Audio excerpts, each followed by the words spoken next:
जय हिंद दोस्तों। तो शुरू करते हैं आज की इस वीडियो को। सबसे पहला प्रश्न मेरा ये रहेगा कि भारत का क्षेत्रफल कितना है। भारत का क्षेत्रफल कितना है। अगर आपको कभी भी कॉम्पिटिटिव एग्जाम्स में दिखे कि भारत का क्षेत्रफल कितना है तो इसका सही जवाब होगा 32,87,263 वर्ग किलोमीटर। कितना होगा? 32,87,263 वर्ग किलोमीटर। पहला प्रश्न अगर आपकी परीक्षा में कभी भी आएगा कि भारत का क्षेत्रफल कितना है तो इसका सही जवाब क्या होगा? 32,87,263 वर्ग किलोमीटर। दूसरा प्रश्न आप लोगों से पूछा जा सकता है कि भारत का क्षेत्रफल, पहला प्रश्न हो गया। दूसरा प्रश्न मैंने कहा कि भारत का क्षेत्रफल जो है, भारत का क्षेत्रफल वो विश्व के कुल क्षेत्रफल का कितना प्रतिशत है। तो भारत का क्षेत्रफल विश्व के कुल क्षेत्रफल का कितना प्रतिशत है। अगर ये कभी भी पूछा जाएगा तो लिखोगे 2.4%। इसका सही जवाब क्या होगा? 2.4%। मैंने दो प्रश्न आपको तैयार कराया। पहला प्रश्न कराया कि भारत का क्षेत्रफल कितना है तो उसका सही जवाब होगा 32,87,263 वर्ग किलोमीटर। भारत का क्षेत्रफल जो है वो विश्व के कुल क्षेत्रफल का कितना प्रतिशत है? 2.4%। उसके बाद मैं आगे बात करता हूँ। मैंने कहा भारत की, मैंने क्या कहा? भारत की उत्तर से दक्षिण तक की लंबाई, भारत की उत्तर से दक्षिण तक की लंबाई। तो भारत की उत्तर से दक्षिण तक की लंबाई कितनी है? तो ये आपको याद रखना है 3,214 किलोमीटर। कितनी है? 3,214 किलोमीटर। मैंने आपको 3 प्रश्न तैयार करा दिए हैं। तीनों प्रश्नों को दोबारा हम लोग रिवाइज करेंगे और 10 के यानी कि जो 10 प्रश्न हम लोग करने वाले हैं, इन 10 प्रश्नों को इस वीडियो में, इस कक्षा में ही याद कर लेंगे। पहला प्रश्न मैंने क्या कहा था कि भारत का क्षेत्रफल कितना है? तो 32,87,263 वर्ग किलोमीटर। कितना है? 32,87,263 वर्ग किलोमीटर। दूसरा प्रश्न मैंने आपको तैयार कराया कि भारत का क्षेत्रफल जो है, भारत का जो क्षेत्रफल है ये विश्व के कुल क्षेत्रफल का कितना प्रतिशत है। विश्व के कुल क्षेत्रफल का कितना प्रतिशत है। मैंने कहा भारत का जो क्षेत्रफल है वो विश्व के कुल क्षेत्रफल का कितना प्रतिशत है। जैसे मैंने ये प्रश्न आपसे पूछा तो इस प्रश्न का उत्तर क्या होगा? 2.4%। अभी मैंने कराया। उसके बाद तीसरा प्रश्न मैंने कराया कि भारत की उत्तर से दक्षिण तक की लंबाई कितनी है। भारत की उत्तर से दक्षिण की लंबाई तो 2,933 किलोमीटर। कितनी भैया?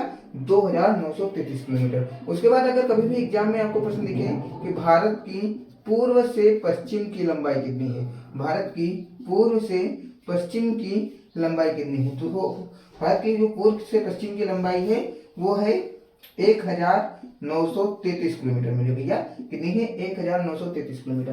पांचवा प्रश्न आपकी परीक्षा में क्या दे सकता है?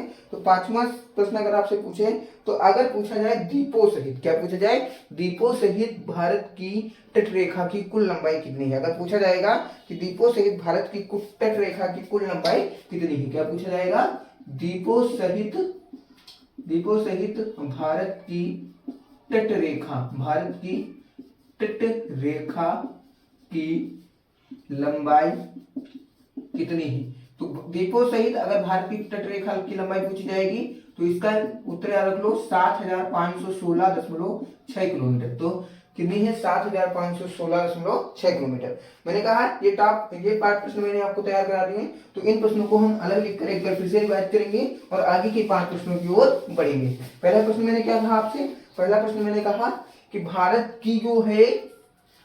भारत का क्षेत्रफल कितना है। मैंने पहला प्रश्न आपसे क्या कहा था कि भारत का क्षेत्रफल यानी कि एरिया वो कितना है। तो आपने क्या बताया? 32,87,263 वर्ग किलोमीटर। कितना है? स्क्वायर किलोमीटर या वर्ग किलोमीटर कह सकते हैं। दूसरा प्रश्न मैंने आपको दिया था कि भारत की उत्तर से दक्षिण यानी कि भारत की उत्तर से दक्षिण, मैं शॉर्ट में लिख दे रहा हूं, भारत की उत्तर से दक्षिण तक की ये जो है भारत की उत्तर से दक्षिण तक की लंबाई वो कितनी है। तो वो है 3,214 किलोमीटर। कितनी है? 3,214 किलोमीटर। उसके बाद मैंने आपको प्रश्न दिया था कि भारत का जो पूर्व से पश्चिम, क्या भारत का पूर्व से पश्चिम तक विस्तार कितना है।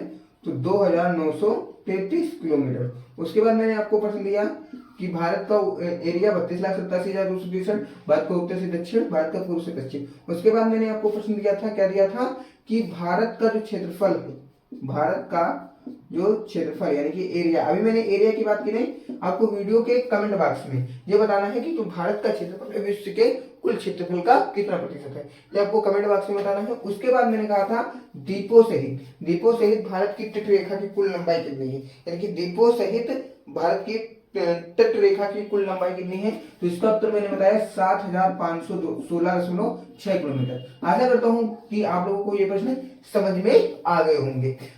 ठीक है, अब उसके बाद हम लोग आगे बढ़ते हैं। आगे बढ़ने से पहले मैं कहना चाहता हूं, जब नाव जल में छोड़ दी तूफान में ही मोड़ दी, जब नाव जल में छोड़ दी तूफान में ही मोड़ दी, दे दी चुनौती सिंधु को फिर धार क्या मत क्या, कह मृत्यु को वरदान ही, मरना लिया जब ठान ही, लड़कों किया प्रस्थान ही, फिर जीत क्या फिर हार क्या, जब छोड़ दी शुभकामना आरंभ कर दी साधना, भगवान शंकर हो गए फिर राग क्या श्रृंगार क्या। हम लोग आगे बढ़ते हैं।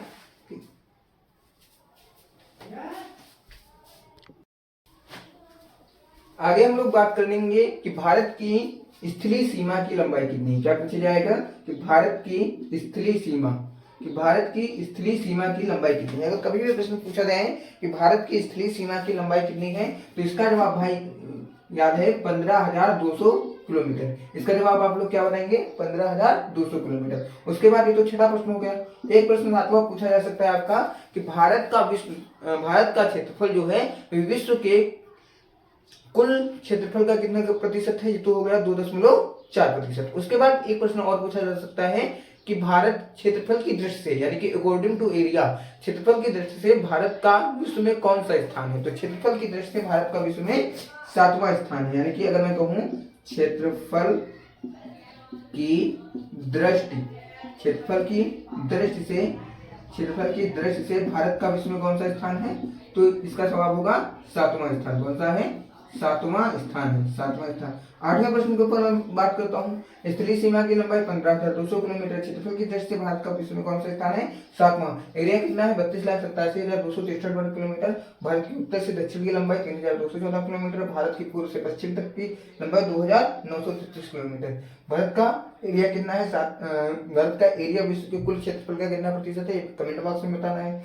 और उसके बाद मैंने कहा भारत की यानी कि तट रेखा की द्वीपों से लंबाई 7,516 किलोमीटर। 7 प्रश्नों के ऊपर बात कर चुके हैं। बढ़ते हैं अपने 8वें प्रश्न की ओर। तो 8वां प्रश्न मैंने आपको दिया कि जो है भारत में कितने डिग्री पूर्वी देशांतर को भारत का मानक समय माना जाता है। ये प्रश्न महत्वपूर्ण है, मैं इस प्रश्न को लिखे दे रहा हूं, आपकी परीक्षा में जैसे आएगा कि भारत में कितने डिग्री पूर्वी देशांतर को भारत का मानक समय माना जाता है, यानी कि भारत में कितने डिग्री पूर्वी देशांतर को भारत का मानक समय माना जाता है। तो इसका जवाब आप लोगों को याद रखना है 82.5 अंश, 82.5 अंश कह सकते हैं, 82.5 अंश। इसको मैं लिख देता हूँ सही से, 82.5 अंश पूर्वी देशांतर को, किसको, 82.5 अंश पूर्वी देशांतर को। तो प्रश्न आप लोग फिर से सुन लीजिए। प्रश्न है आपसे कि भारत में कितने डिग्री पूर्वी देशांतर को भारत का मानक समय माना जाता है, तो 82.5 अंश पूर्वी देशांतर को। उसके बाद मैंने बात किया अगला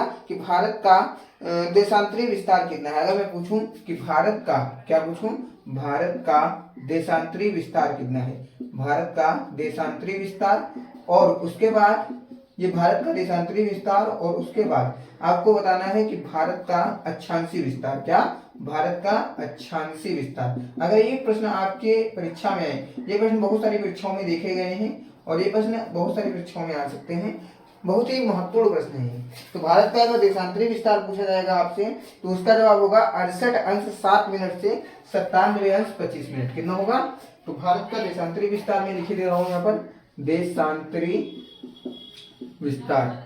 अगर आपसे पूछा जाएगा देशांतरी विस्तार, तो उसका जवाब होगा मेरे भैया 68 अंश 7 मिनट से 97 अंश 25 मिनट। कितना होगा, 68 अंश 7 मिनट से 97 अंश 25 मिनट। उसके बाद अगर आप लोगों से पूछा जाएगा कि भारत का देशांतरी विस्तार और अक्षांशीय विस्तार अगर पूछा जाएगा, तो वो है 8 अंश, कितना है, 8 अंश 4 मिनट से 37 अंश 6 मिनट, 8 अंश 4 मिनट से 37 अंश 6 मिनट।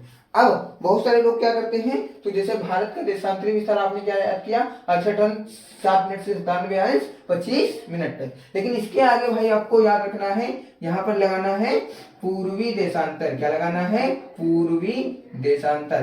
तो अब क्या, किस तरह से इसको याद करना है, 68 से 97 पूर्वी देशांतर तक। अगर मैं पूछूं कि भारत का अक्षांशीय विस्तार, तो 8 अंश 4 मिनट से 37 अंश 6 मिनट उत्तरी अक्षांश तक। 8 अंश 4 मिनट से 37 अंश 6 मिनट के उत्तरी अक्षांश तक। उसके बाद मैं आगे बात करता हूं, तो आगे मैं आपको एक प्रश्न देने वाला हूं कि भारतीय मानक समय यानी कि इंडियन स्टैंडर्ड टाइम, जिसको कहते हैं IST, जिसका फुल फॉर्म होता है इंडियन स्टैंडर्ड टाइम।